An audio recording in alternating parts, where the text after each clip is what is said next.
In today's video, I'm going to show you how to underline text in Google Sheets. So the first step is to select the cell or text that you want to underline.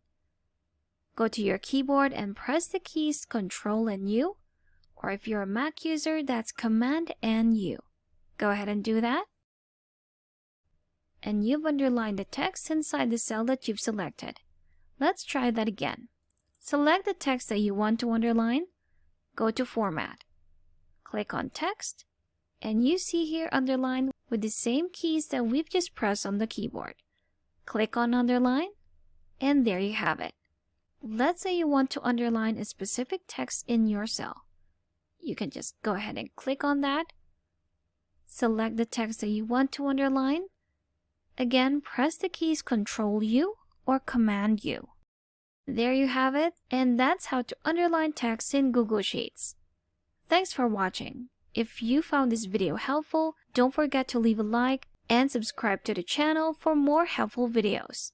See you on the next one.